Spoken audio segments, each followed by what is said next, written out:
have you ever had that point where you're like, this is just, it's out of control. Like it's just taking over my family, it's taking over my livelihood to where you're ready to walk away? The whole last season. Just the beginning or just got progressively worse? From the beginning of last fall through the end of this. These stories are the ones that bother me. It just goes to show it's not about the kids. Again. Anymore. And that's the hardest. We've got 100+ kids relying on me and their parents. It's a lot of pressure. I don't want the club to suffer any further than we already have. And they didn't even know the behind the scenes at that point. I was just trying to protect the girls on my team because I don't know what's going on at home. You know, all these children who are doing detrimental things to themselves because they're being bullied. They just want to play a game, a game that they enjoy. But the more that these things happen, the less they enjoy it. Welcome in, everybody. This week's episode on Fighting for Overtime. I am Coach Tony, and tonight I've been looking forward to this episode all week. Just so give everybody a little backstory about why we're here. So give a big shout out to my boy Jeff, big friend of mine, my mom PJ, follower forever, gave me a little insight on something that kind of resonated with me. I grew up in Southampton. I coached in Southampton. I held positions in Southampton. My daughter played softball for years. So when I hear there's some issues going on, I was like, you know what? I gotta find out what's going on, right? So then I was introduced to you, and we'll get to your story in a minute. But I really appreciate you being here. Thank you for having me. You are a mom. You are a coach, a board member, a very highly esteemed board member.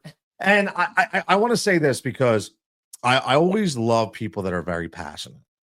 And when I went to that meeting, that we'll get into, you opened up and you were legitimately in tears. Right? I get it. And I've been there and I was like, wow, like I had no idea what was going on. And I was like, something deep's happening. So we're going to get into that. But again, this is Fighting for Overtime. Make sure you're following all social platforms. But Chrissy, thank you so much for joining me tonight. Thank you for having me. Listen, this takes a lot of guts sometimes to come on these things, right? I mean, you've been doing this for how long? How long have you been, just say your coaching element, how long have you been coaching for? Started coaching soccer probably in 2017, 2018. And ironically enough, I was looking for, because watching my girls play softball, because they've been playing since they were 4 or 5 years old. Ironically enough, I was looking for an adult league to play in myself. Oh, wow. When the coach at the time, Jamie Burkhart, called me and said, I have a favor. The favor. It's always the favor. Would you consider coaching this fall? And this was in 2019. So, oh, Jamie, I got to think about it. Because working full time. And the day he called me, I happened to be on call. So I wasn't even home for the weekend. I was in a hotel up in North Jersey or Central Jersey. So I wasn't even home. I'm like, call, I'm not home. How am I got to think about it. So of course I called him the next day. I'm like, all right, I'm in. It didn't take long, did it? It didn't take much to twist my arm, no. Man, that's what we do. I think it really takes a specific person to be built to be able to coach. Oh, I was scared as hell. I had no idea what I was doing. To this day, I'm like, all right, the first practice it's going to be the toughest.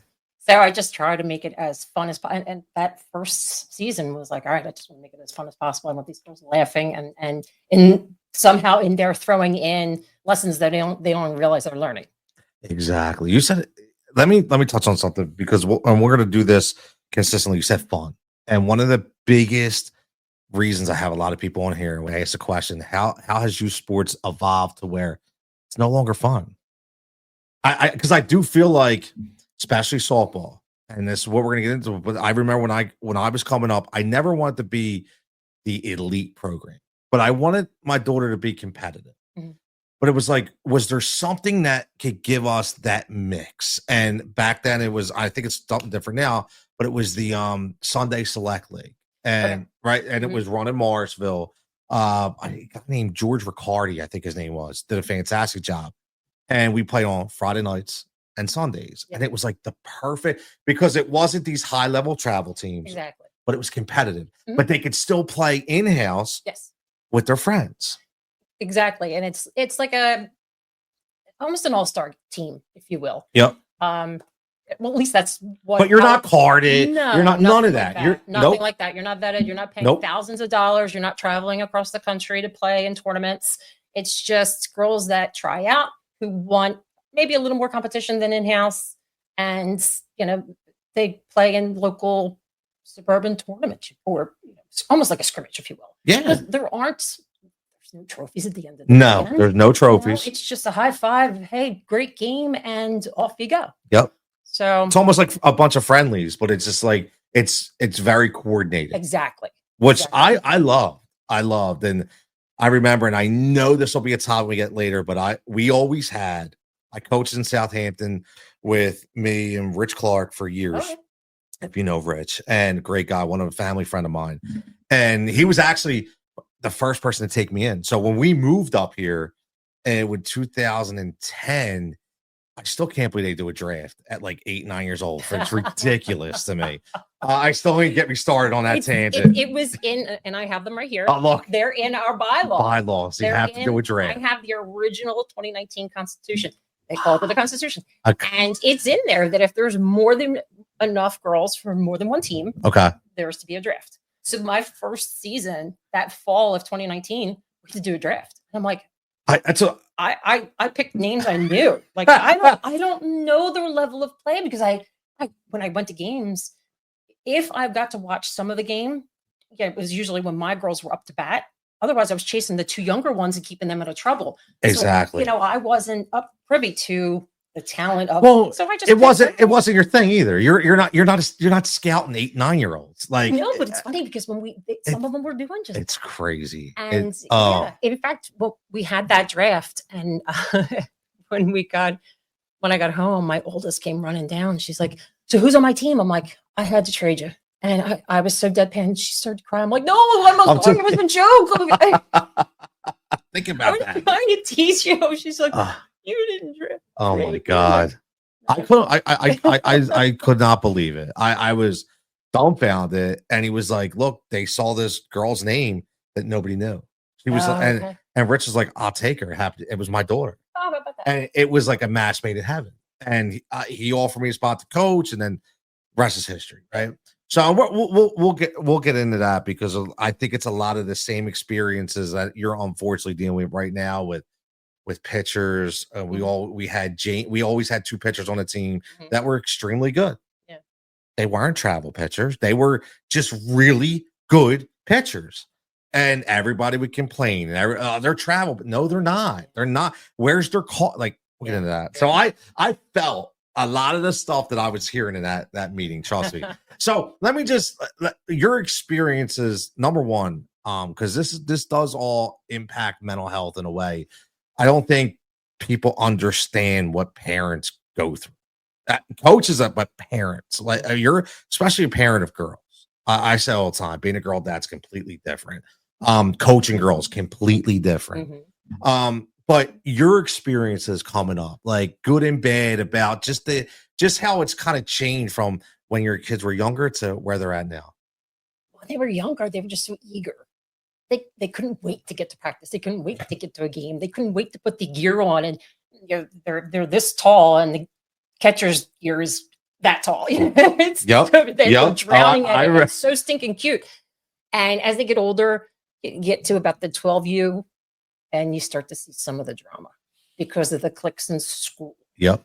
And then 14U, you can see a little bit of that as well in the field. And some are over here and some are over there. And some are talking about another team or boys. Or don't get me started with that. Please be where your feet are, because you're daydreaming or watching another team or whatever the case may be. But when you get to 18U, I think some of that reverses.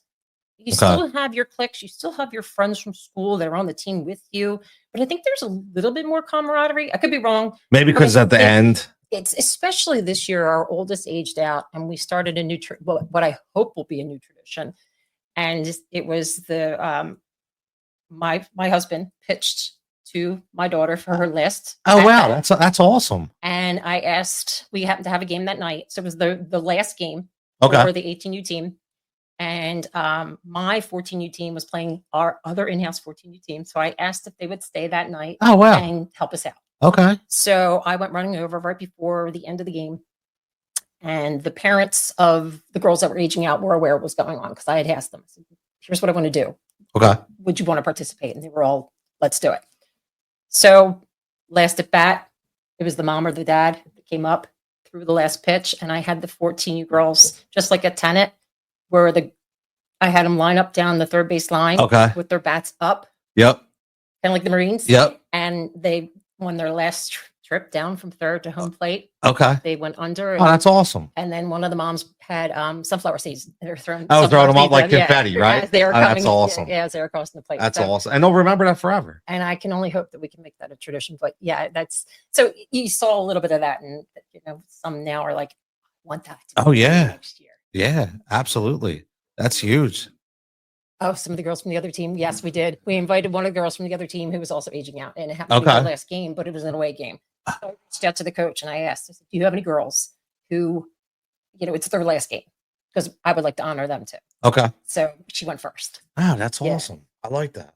See, that's what it should be. It's like these traditions that I think we've lost over the years because everybody wants to be about a medal or a trophy or what do we win, right? Like I've always said, if anybody listens to this podcast, I say memories and moments. Like it's not about wins. It's about memories and moments. Mm-hmm. What do you remember? Like that's my big, like all the memories, something like that, right? Mm-hmm. Like I remember we had a tournament. It wasn't Pony.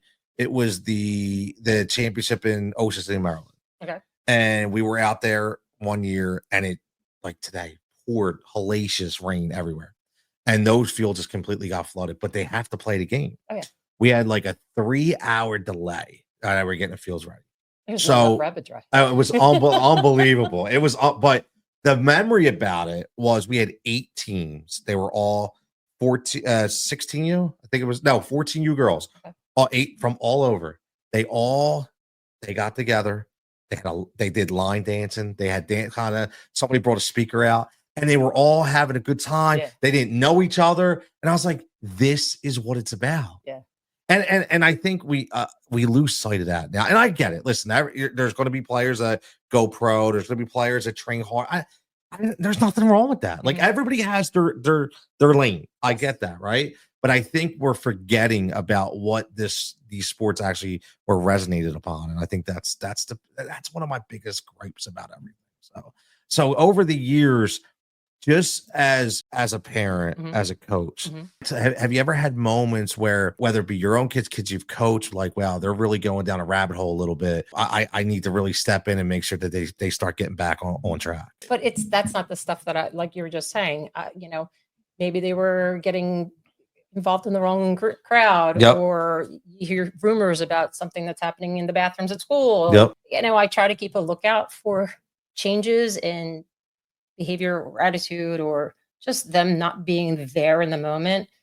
And then I try to get them a little involved more so that, to kind of bring them out of that. Well, yeah, use it as an outlet, right? There's only so much you can do.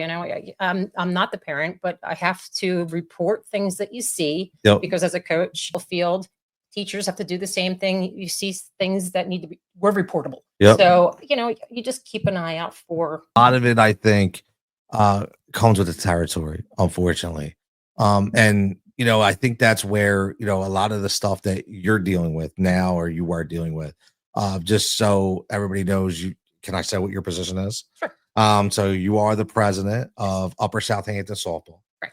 And like I said, I went to the meeting. There's a lot of stuff going on. You could talk about what you want to talk about, whatever, it is. But before we get into it, your mental capacity as being the president of what you deal with, how has that changed? When you have you been able to not take it home? It's like when you do these volunteer positions because you love it, right? Let's face it, you love it. I did the same thing.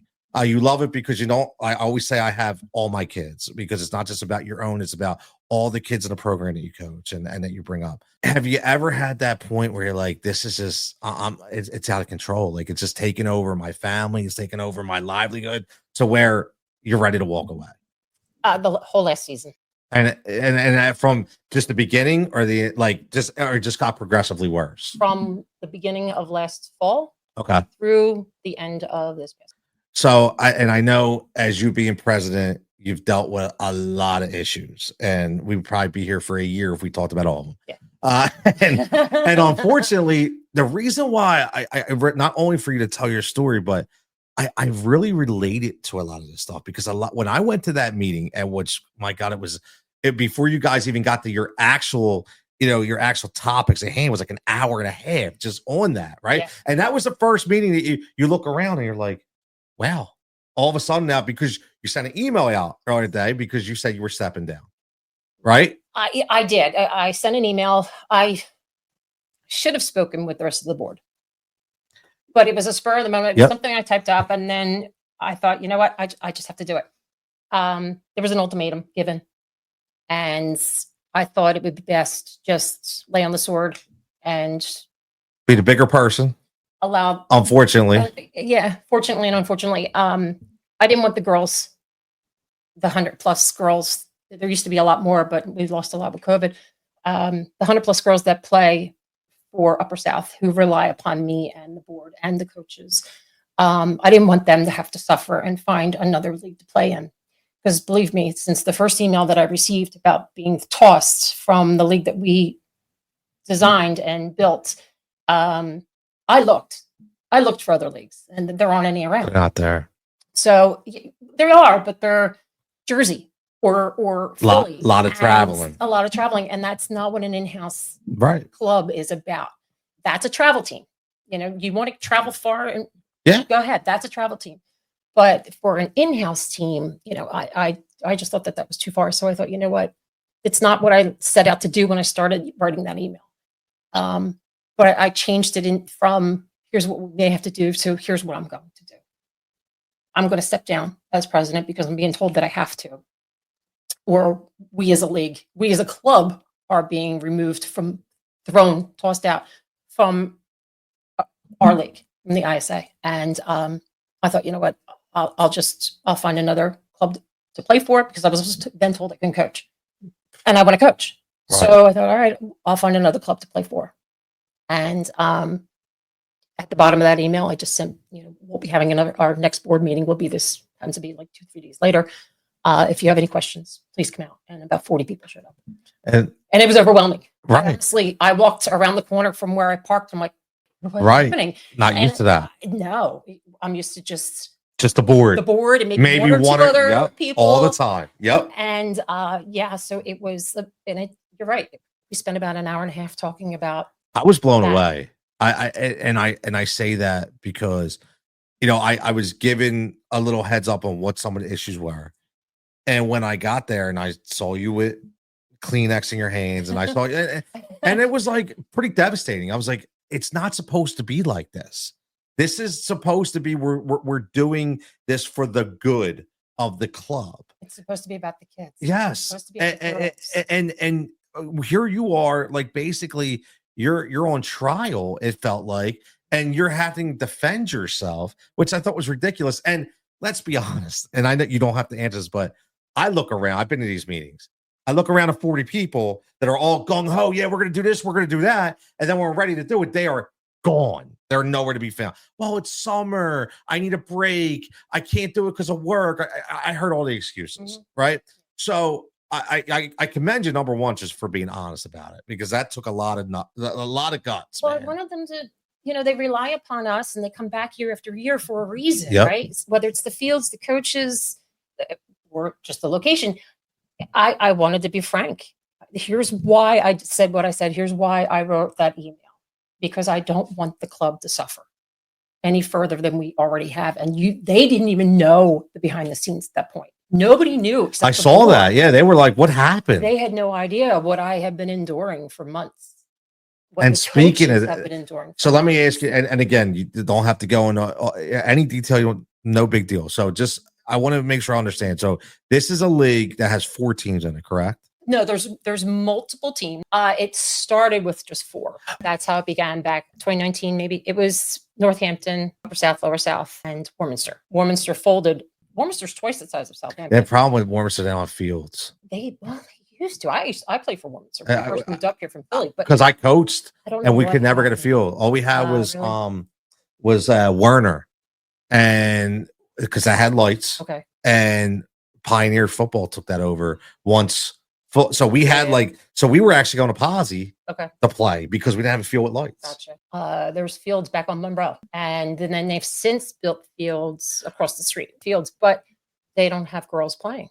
Most of the girls that come over that play, they play for us. Now, I considered going to one of their rec meetings and asking, hey, can we start promoting and drawing more girls? But there are more and more sports, especially in the spring, that are taken away from the original now. Frisbee, lacrosse is in the spring. Pickleball be coming. That's next. Yeah. Yep. Who's to say there won't be cornhole too? Yeah, that's true. That's true. And even as a bocce team. Wow. So there are more and more sports that are taking girls, boys too, Okay. away from the traditional American game. Okay. So from what I understand, each club is losing girls each year. I can see because that. of those other sports. But yes, so getting back, I digress. The original 4 were Northampton, Upper South, Lower South, and Warminster. So basically you 4 Yes. were running the league, or at least were the Started. voice of the league. Got together and wrote all the bylaws, the Constitution, Which is ISA the Constitution. listen? This is the original, unamended Wow. ISA Constitution. That declares that this is a league or a place for girls to come to make friends, to have fun, to build on skills, to learn the skills, not a travel league. It's right there. And then it talks about select. Select is the all-star girls, but they still play in-house. Exactly. So that was actually a requirement back.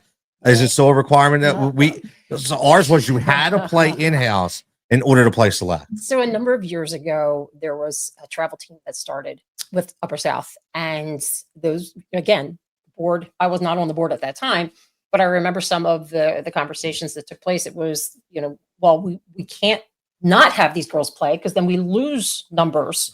So they had said, the travel girls still need to play in-house. Well, that meant that they were playing in-house, travel, and for school. So they said it was too much. It was a lot. And I agree. It was a lot. It's too much to try and believe me, you should see my calendar every spring with who's where every night. Yep. And so the aspect of them having to play in-house went away. Then this past fall, we thought it was brought to my attention, hey, can we start a select team? Sure. I don't have a problem with that. So many girls came out that I said, well, why cut any of them? All of them made the commitment to come out, to try out, just start 2 teams. So that's what they did. And they just played a couple of friendlies, and here we are. Here we are. And then how it's mind-boggling to me, because from what I was told before I went to the meeting, what that meeting was about is you're legitimately being kicked out of the league that you originally helped form. Correct. I've been around, and I remember specific people who, I won't say it kind of is a bully sort of in nature, but people they were very power hungry. It was like all of a sudden now, and I used to be like, Tech, I'm like, dude, you're what kind of power do you have? Like, what do you think you are? Right. And I feel like, and I don't know any of these people, full transparency, but it just feels like it's a bunch of power driven people or person that just wants to be like, it's my way or that's it. Yeah, I think you've hit it on the yeah. What are the issues that they are trying to say on why you would get kicked out? Without reading all the emails that I've received, essentially for questioning the interpretation of the travel rule. But with the pitching or just correct? Okay, correct. Why is it always centered around that? I know it's this travel players are welcome in the ISA if they want to play with their friends, but they're not permitted to pitch, which is great because at that level you shouldn't be pitching in-house. You should be allowing the other girls who want to get to that level pitching. We didn't have any travel players. We had 2 select teams, which is not travel. Not travel. I know that. No cards, not on the U-Trip website, and that's right here in the bylaws. Travel rule players. Travel player rules. A travel player is considered anyone who is listed on the USSA, also known as U-Trip website, for the current year. You won't find one of the Upper Southampton girls on that website. The people that they're saying are travel pitchers. Yes, they were all blacklisted as travel players. So trying to find a pitcher was just almost impossible. We had to throw girls in and say, sorry, I know it's not your comfort zone, but can you please just try? And so, Yeah. So long story short, we have since found that there are travel players pitching in-house and up for other clubs. Of course. Because we found them on Game Changer. What is Game Changer? So Game Changer like an app? is an app through, I think it's through Dick's. And we don't use it. Personally, don't use it. Nobody in the Upper South uses it. We came across, I guess it was a year or two ago, and we started to come across what they essentially do is they'll rig their cell phone to the back of the batting cage, or back of the dugout, or the backstop, and record the whole game. This year, I saw camera going up, but I did not give my parents the option to waver out of that because there are a lot of people who don't want their children on social media. So I approached a coach the very first game. I said, "Look, I can't have you record this." Well, he got very mad, but we'll put it mildly. Yes.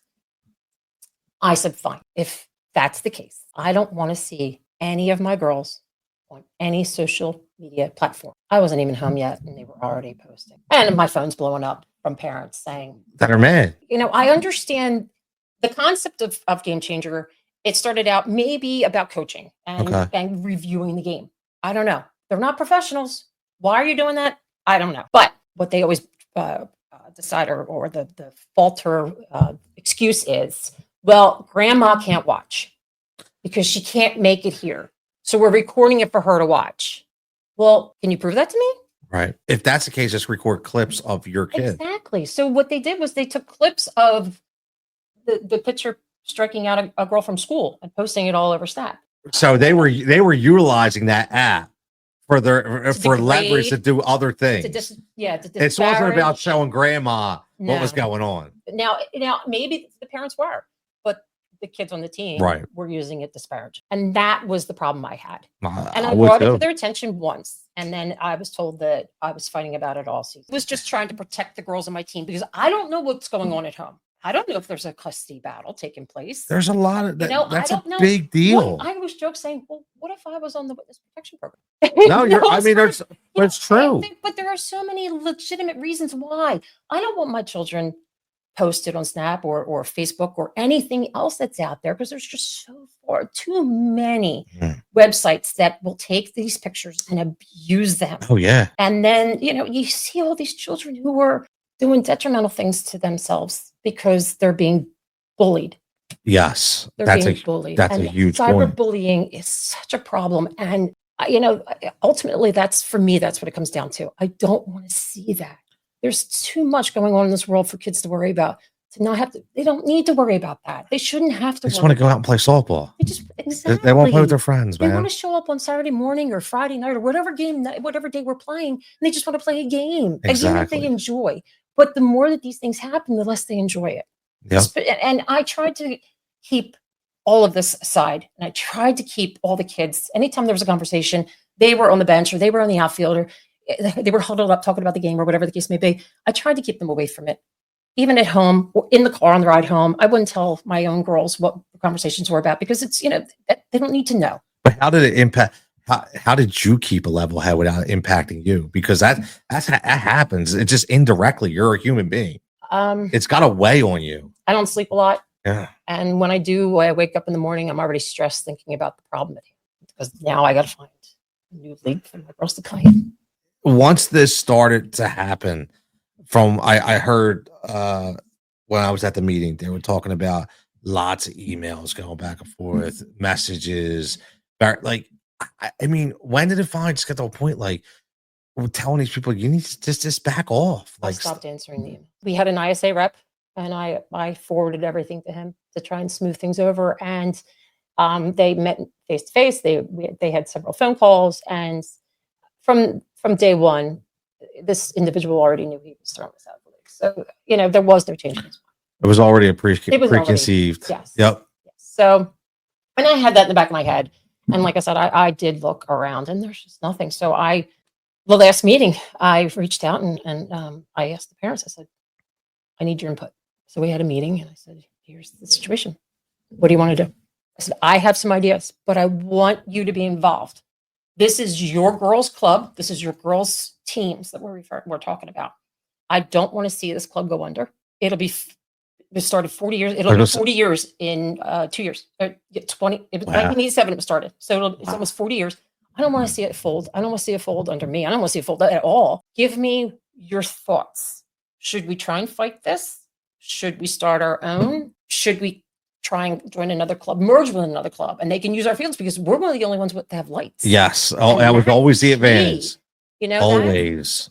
you hold a lot of weight when you can. That's Yes. hard to carry. Because Northampton didn't have lights because they would always use Welsh. Because I coached at Northampton until they start being able. They built a couple fields, I think, at the actual rec center off in Newtown, Richmond Road. You're right. But before that, it was all Welsh. So started early. We had nothing, no lights. So yeah, that's a huge. So you're probably not going to be able to put a time figure on this. But if I had to ask you, how many hours a week has this, along with all the other the stuff that you're doing as part of take out of your time, like a full-time job? Almost, yeah.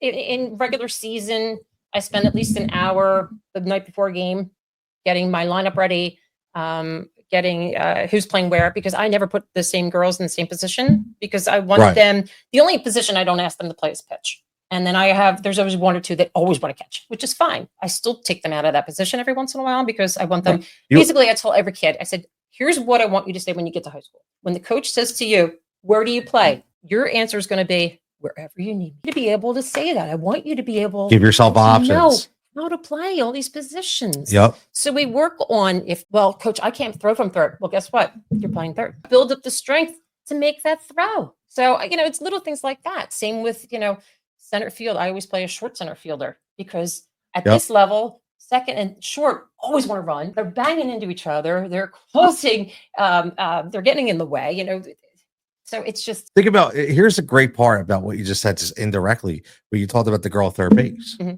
That's why this isn't a travel league. Exactly. Because you wouldn't be doing that in a travel league. Exactly. See, this is my point. Like that's what's so great about it. And man, I don't know. These things bother the hell out of me. I love these kids. They're so fun. They show up, but there are more often than not bad news bears out there.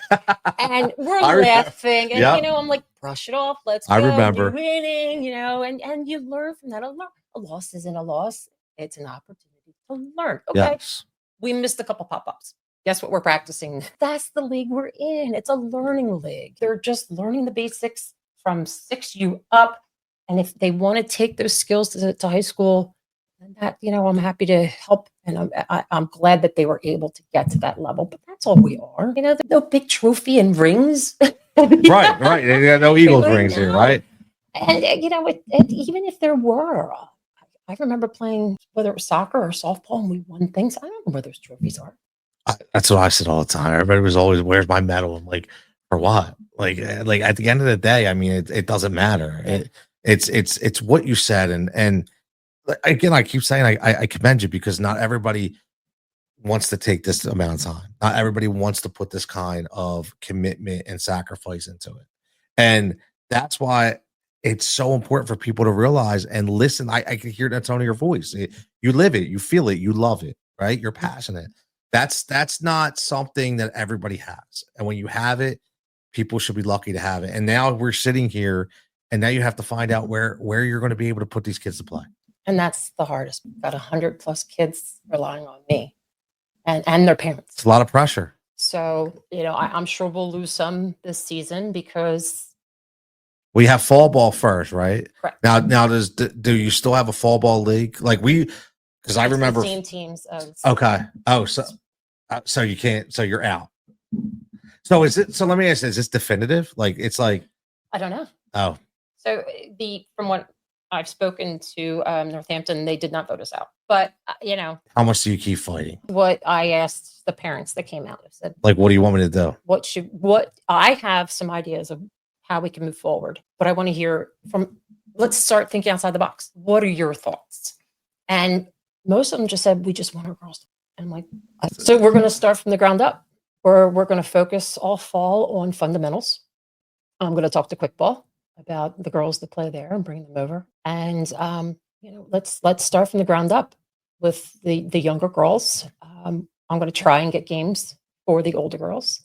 And between now and spring, I'm hoping that we can put something together and maybe start our own league. I don't know if it's going to happen. I can only hope that it happens. Now, do you think you'll have the support that you need to be able to do that? So far, that's good. And I hope that it continues. So far, right. Yeah, the coaches they've been supportive and they want to continue and they want to help. So, well, they have kids to play too, right? Yes. So, yeah, I mean, I maybe they look at that picture and say, well, if I don't do this, where are they going to play? These stories are the ones that bother me because it's just, it just goes to show it's not about the kids. Again, this is not about the kids. It's whether it be a personal vendetta, whether it be a power trip, now even, you get higher. It's all about whenever you hear ROI, return on investment. That's not what youth sports is. What's the return on investment is what your memories and your commitment that you put into it. Your return on investment is your kids smiling, the memories that all the moments that you give. But that's but when you start talking about dollars, we're already out. You already see where this is headed. The return on investment is, the kid who couldn't throw from third by the end of the season can. You seeing that they get happy because they're like, oh my God, I did it. Yeah. I know that's what number one rule in anything when it comes to in-house, in sports, it should be in general, especially in-house. And it's, it's like right here. Number one, it's about the kids. Yes. And creating a safe, fun place for them to learn. Yep. And unfortunately, that's not the case anymore. And it's not just in softball. No, we're here so everybody knows because this issue is specific, but no, it is with every sport right now. Every sport, some sports a little more than others, but this one hit home to me because this was my sport, and that I've always said, even though I coached soccer for years, my two boys played soccer for years. This is my first year not coaching. It's been great, by the way. But I've always said, I've even talked to my buddy. I was like, when my kids are completely grown, I legitimately, this is talk about commit suicide. I must be nuts, but I want to go back and I want to start a softball team, but I want to go somewhere that nobody knows me. I want not one parent to know me, not one kid to know me. I want to bring, and I just want to coach my own way and try to keep them from 8 all the way to 17. And see, because I do commemorate my soccer team. I started at 8. I had about an 85 to 90% retainment all the way up to 17. Oh wow! Right. And that's with merging teams, and because it was great. Yeah. And I think you can still do it. And it's like a challenge for me. I one day I'm going to do it. I'm going to do it. But what's that? You gotta have a goal. You have to, right? You have to. So let me say this in closing, just in general, going through all of this, what could you say if somebody out there is like, hey man, I think I'm going to take this board position, or I think honestly, because I say this all the time, I'm not saying that we need to tell them not to do it, but I want your real honest, what it's like, your experience. What would you say to that person? Don't sugarcoat anything. If they come to you, Chrissy, this is what I'm thinking. What could you tell them? It's a lot of work. A lot of work. It shouldn't be. There are months where it's sailing and it's easy because you're just doing the prep. Like this month, it's been, besides trying to find a new league and the permits and the paperwork that needs to be done, insurance, things of that nature. Yep. We have a treasurer, so they balance the budget. We have a secretary who, but still, you have to oversee all that. I have to oversee all that. I have to approve all that. We have to vote on that because we do have a board. We have our board. We have our executives. It's the Robert's rules that we follow, and we every month there is a meeting. It's usually an hour and a half long, and we just discuss what's come in, what correspondence. We approve the last month's meeting minutes and treasurer's report and things of that nature. So there is about an hour and a half every month that you have to commit to a meeting. Then there's the calls and the emails that you might get from parents, from other clubs.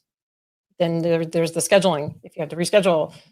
Now, as a president, obviously I'm not rescheduling, but as a coach, scheduling rainouts and things of that nature. So it's like a part-time job. It's a part-time job, but you love it. I always say, if you weren't doing that, it feels empty.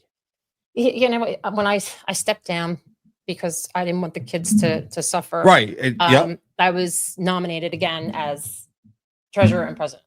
So I thought, you know what? I'll take treasurer, because that way nobody has to know I'm on the board. Right. Nobody. It shouldn't matter who's on our board. I was just anyway. going to say that. Why? Our board is our board. Right. You know, and nobody else should have a say as to No. who's on our board and let who can coach, because coaches are volunteers, and we all know how hard it is to find volunteers. Yes. So I thought, well, I'll take treasurer, and that way I can help whoever the new president is kind of make that transition. Yep. I can show them and tell them, and here's my notes, things of that nature. Too many people said, you need to be the president. But I stepped down for a reason. I don't want the girls to suffer. But, they reminded me that nobody should have a say as to who runs our club. Yep. It's our club. And we're not breaking rules. We're not doing anything wrong. We have girls that just want to play softball. And that's what I'm trying to make happen. I love it. And that's being taken away. It's being taken away. It's a shame. It's a shame. But Chrissy, listen, this was fantastic. I know this wasn't easy.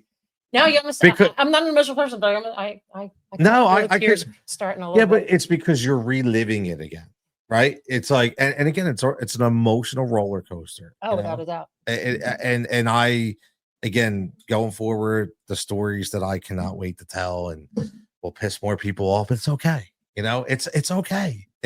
Because right now, the reason why I don't have any skin in the game right? There's nobody I have to worry about. There's nobody like. My kids aren't going to be affected. Like, no. And a couple of people said to me, are you worried when you talk about this stuff? I said, for what? They're like, well, if somebody says anything, why? It's real. It happened. I'm not making it up. I'm not making up the cops at my house. I'm not making it up. Like, I can't wait to tell that story. Oh. Okay. But for zero reason, listen, man, Upper South Bowl's be paying their cops a lot of money because they showed up at my house on a Sunday night during WrestleMania. Very, very interesting. Our taxes must have just went up that night, but we'll talk about that another time. But yeah, listen, yeah, trust me, people want to hear that kind of stuff. But no, I from a coach to a coach, I get it. From a parent to a parent, I get it. And I just appreciate you telling your story. And I'm rooting for you. We're all rooting for you. Thanks for having me. You got it. Again, everybody, this is Fighting for Overtime, and we are out. Fighting for Overtime is a Rise and React media production. If you're looking to start a podcast, if you're looking to get some direction, hit us up, let us know. We'll help you out there as well. Again, for everybody, enjoy your time, memories and moments, and keep fighting that fight. Continue to fight in overtime to make your kid have the best experience that they can have when it comes to playing youth sports.